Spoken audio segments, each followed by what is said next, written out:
इस कहानी की शुरुआत होती है न्यूयॉर्क शहर के एक रोड से, जहां आधी रात में एक लड़का किसी से फोन पे बात करते हुए जा रहा है और बता रहा है कि वो इस रूट पे बुरी तरह से फंस गया है, क्योंकि ये रास्ते भूल भुलैया जैसे हैं और उसे पता नहीं कि ये रास्ता कहाँ जाएगा। तभी सफेद कार में कुछ लोग आते हैं उसका पीछा करते हुए और उसे बेहोश करके वहां से ले जाते हैं। आगे हम देखते हैं क्रिस वॉशिंगटन नाम के एक लड़के को, जो न्यूयॉर्क के ब्रुकलिन शहर में रहता है और असल में वो अपनी गर्लफ्रेंड रोज के पेरेंट्स से मिलने की तैयारी कर रहा है। रोज के पेरेंट्स अप स्टेट न्यूयॉर्क में रहते हैं, जहां रोज के फादर एक न्यूरो सर्जन है और उसकी मॉम एक साइकाइट्रिस्ट। क्रिस रोज से कहता है कि क्या उसने अपने पेरेंट्स को बताया है कि क्रिस एक ब्लैक है, जिसपे रोज बोलती है कि भले ही क्रिस उसका पहला ब्लैक बॉयफ्रेंड है, पर फिर भी उसे टेंशन लेने की जरूरत नहीं है, क्योंकि उसकी फैमिली रेसिस्ट नहीं है और वो इस चीज पे बिल्कुल ही बुरा नहीं मानेंगे। क्रिस इस बात से थोड़ा रिलैक्स होता है और रोज के साथ उसकी फैमिली से मिलने निकल जाता है और रास्ते में अपने दोस्त रॉड को कॉल करता है, जो एक टीएसए एजेंट है, और बोलता है कि जब तक क्रिस वापस नहीं आ जाता रोड उसके डॉग का ध्यान रखे। रोड क्रिस से बोलता है कि उसके हिसाब से एक वाइट गर्लफ्रेंड के पेरेंट्स से मिलना कोई समझदारी नहीं है, इसीलिए क्रिस को वहां नहीं जाना चाहिए। पर क्रिस इस बात को मजाक समझ के उसका फोन कट कर देता है। पर तभी अचानक कार के आगे एक हिरन आता है, जो कार से टकरा के बुरी तरह घायल हो जाता है। हालांकि रोज इस बात पे बहुत नॉर्मल होती है, पर क्रिस को ये बात बहुत हर्ट करती है। कुछ देर बाद रोज के घर पे पहुंचते ही सबसे पहले क्रिस की नजर रोज के माली पे पड़ती है, जिसका नाम था वॉल्टर और वो एक ब्लैक था। घर पे रोज के मॉम डैड से क्रिस की पहली मुलाकात काफी अच्छी रहती है और उसके बाद रोज के डैड क्रिस को अपना पूरा घर दिखाते हुए बताते हैं कि उसके फादर एक ओलंपिक चैंपियन थे और मॉम को किचन से बहुत प्यार था। और उसी टाइम किचन में रोज जॉर्जिना को देखता है, जो रोज के घर की सर्वेंट थी और वो भी एक ब्लैक थी। थोड़ी देर बाद डीन यानी रोज के डैड क्रिस से बोलते हैं कि मैं जानता हूँ कि तुम क्या सोच रहे हो, व्हाइट लोगों का घर और सारे सर्वेंट्स ब्लैक, पर तुम जो सोच रहे हो वो बिल्कुल ही गलत है। असल में मैंने अपने मॉम डैड यानी रोज के ग्रैंड पेरेंट्स का ध्यान रखने के लिए वॉल्टर और जॉर्जिना को रखा था, पर उनके गुजर जाने के बाद हम लोग इन दोनों को हटा नहीं पाए और इसीलिए इन्हें अपने साथ रखा, क्योंकि हमें ब्लैक लोग सच में बहुत पसंद है। कुछ देर बाद सभी लोग साथ में बैठ के बातें कर रहे होते हैं और रोज की मॉम क्रिस से उसके पेरेंट्स के बारे में पूछती है, जिसपे क्रिस बताता है कि उसके डैड उसे बचपन में ही छोड़ के चले गए थे और मॉम एक हिट एंड रन केस में मारी गई, पर वो उस समय 11 साल का था, इसीलिए उसे कुछ भी ठीक से याद नहीं। तभी डीन उससे पूछता है कि क्या तुम स्मोक करते हो, जिस बात पे क्रिस थोड़ा हिचकिचा जाता है, पर रोज के पेरेंट्स बोलते हैं कि तुम इतना परेशान ना हो, हम लोग तुम्हें जज नहीं कर रहे। असल में सिगरेट पीना बहुत बुरी चीज है, सिर्फ इसीलिए पूछा। जिसपे डीन बताता है कि मैं भी 15 साल तक सिगरेट पीता रहा, लेकिन एक दिन मेरी वाइफ ने मुझे हिप्नोटाइज किया और एक ही मिनट बाद हमेशा के लिए मेरी सिगरेट की आदत छूट गई। अगर तुम चाहो तो मिसी भी तुम्हें हिप्नोटाइज करके तुम्हारी हेल्प कर सकती है।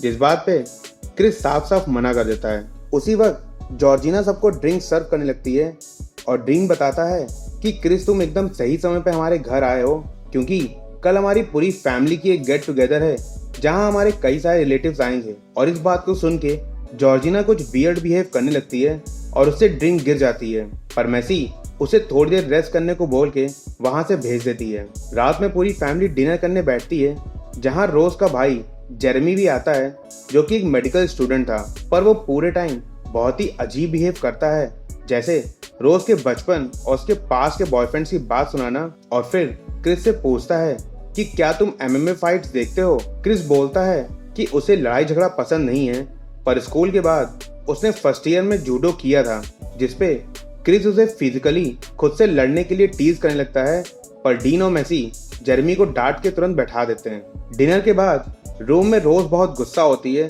और क्रिस से माफी मांग के बोलती है कि उसकी फैमिली का बिहेवियर बहुत अजीब था और उनका पहला इंप्रेशन बहुत ही खराब पड़ा। क्रिस कहता है कि इसमें रोज की कोई गलती नहीं है, इसीलिए रोज उससे माफी ना मांगे।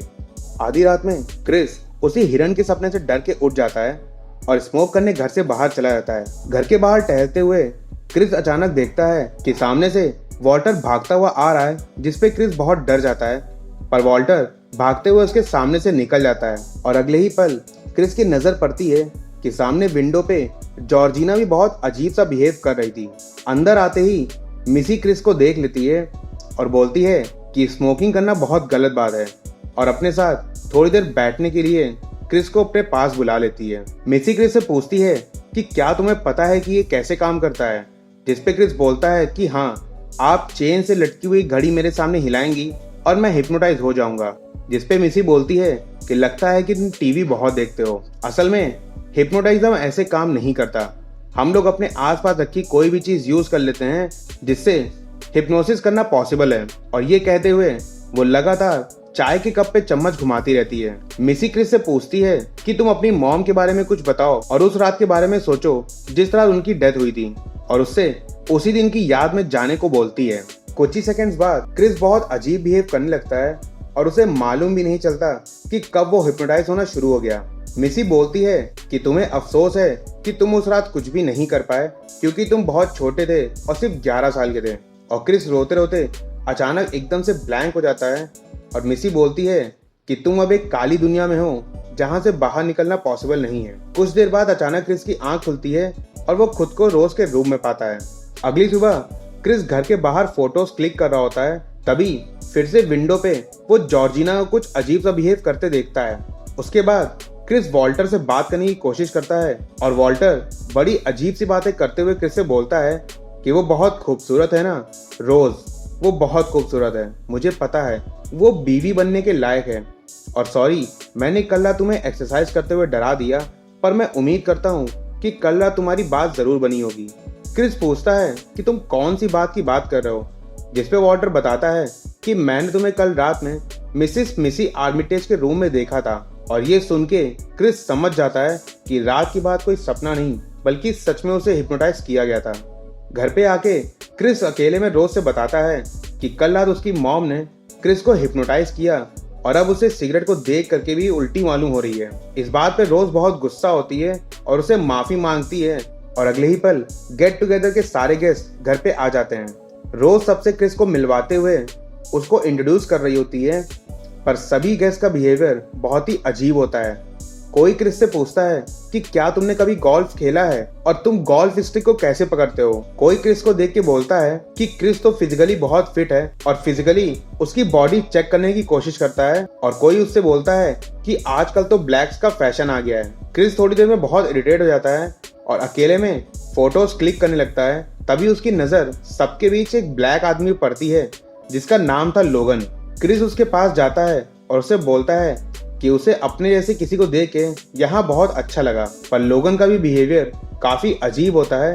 और अचानक लोगन की वाइफ आती है जो कि लोगन से उम्र में काफी बड़ी थी और क्रिस को हाय बोल के वो लोगन को वहां से ले जाती है।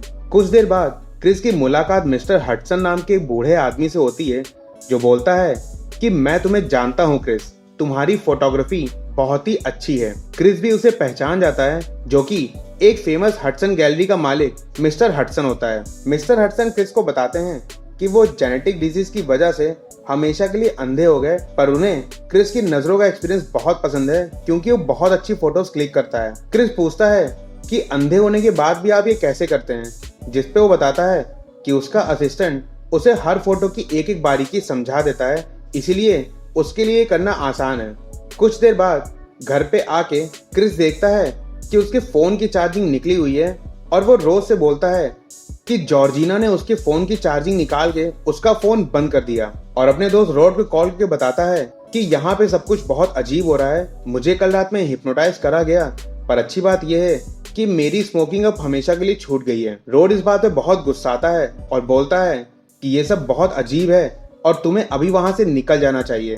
पर क्रिस बताता है कि लेकिन यहाँ तो सभी का बिहेवियर बहुत अजीब है, इवन जो ब्लैक लोग हैं वो भी बहुत अजीब बिहेव कर रहे हैं। जिसपे रॉड बोलता है कि फिर तो हो सकता है कि वो सब भी तुम्हारी तरह हिप्नोटाइज हों, और मुझे तो लगता है कि ये सब उसी की मॉम कर रही होगी। और ये बात क्रिस को सोचने के लिए मजबूर कर देती है। तभी थोड़ी देर बाद जॉर्जिना वहां आती है और रॉड से उसका फोन ऑफ करने के लिए माफी मांगती है और बहुत अजीब तरह से हंसते हंसते अचानक रोने लगती है और वहां से चली जाती है। कुछ देर बाद डीन पूरी फैमिली से क्रिस को मिलवा रहा होता है और क्रिस चुपके से लोगन की फोटो क्लिक करता है, पर उसे पता नहीं था कि उसका फ्लैश ओपन होता है जिसकी वजह से सबको पता चल जाता है। पर तभी पूरी फैमिली और क्रिस देखते हैं कि फ्लैश पड़ने की वजह से लोगन बहुत अजीब सा हो गया है और उसकी नाक से तेज खून आने लगता है और रोते हुए लोगन क्रिस की तरफ बढ़ता है और उसका कॉलर पकड़ के बोलता है कि चले जाओ, भाग जाओ यहाँ से, नहीं तो तुम मारे जाओगे। पर सब लोग लोगन को लेके वहां से चले जाते हैं। कुछ देर बाद डीन बताता है कि असल में लोगन को एक बीमारी है, इसीलिए उसे बस एक दौरा पड़ा था। और अगले सेकंड मिसी लोगन को लेके आती है और लोगन बोलता है कि सॉरी, वो मेरी गलती थी, और वो क्रिस से माफी मांगता है और लोगन की वाइफ उसे लेके वहां से चली जाती है। क्रिस को कुछ समझ में नहीं आता कि वो आखिर क्या करे, क्योंकि ये सब चीजें बहुत अजीब हो रही थी। इसीलिए क्रिस रोज को बोलता है कि अब वो यहाँ नहीं रहना चाहता और उसकी मॉम को क्रिस को हिप्नोटाइज नहीं करना चाहिए था, क्योंकि उसके बाद से क्रिस उन चीजों के बारे में सोच रहा है जिनके बारे में वो कभी सोचना नहीं चाहता था, जैसे कि वो रात जब उसकी मॉम की डेथ हुई।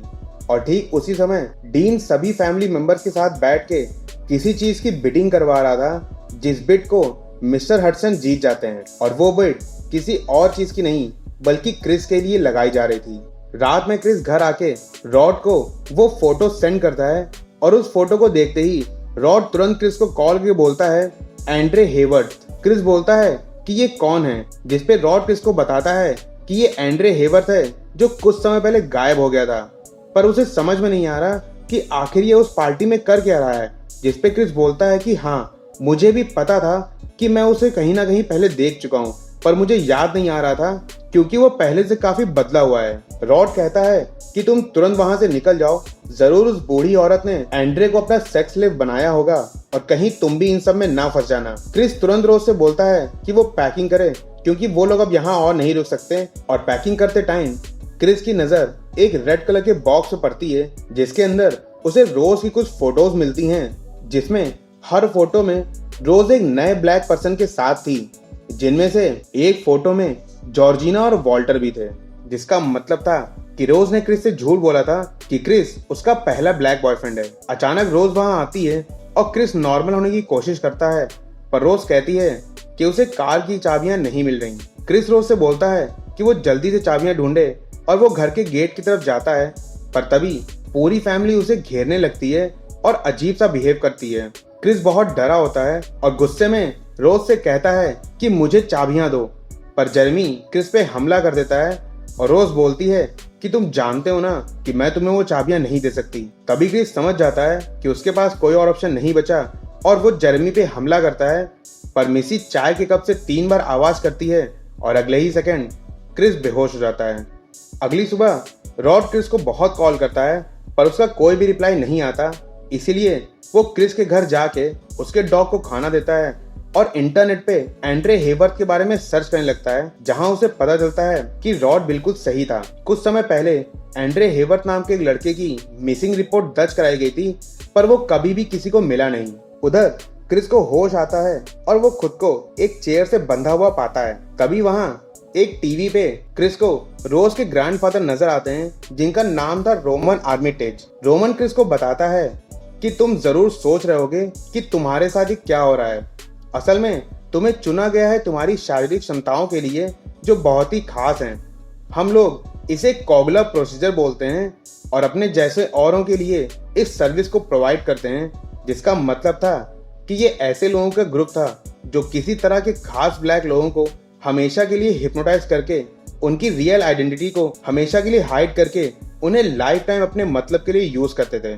और यही वजह थी कि लोगन एक सेक्स स्लेव बनाया गया और जॉर्जिना और वॉल्टर बने रोज के ग्रैंड पेरेंट्स। इसीलिए जॉर्जिना हमेशा या तो किचन का ही काम करती रहती थी या तो किचन में ही रहती थी, और दूसरी तरफ वॉल्टर रात में रनिंग करता था, क्योंकि रोज के ग्रैंडफादर एक ओलंपिक चैंपियन थे और साथ ही साथ हिप्नोटाइज हुए लोगों के अंदर की आइडेंटिटी उन्हीं के अंदर कैद होकर रह जाती है, जहां वो सब सुन तो सकते हैं पर कुछ कर नहीं सकते।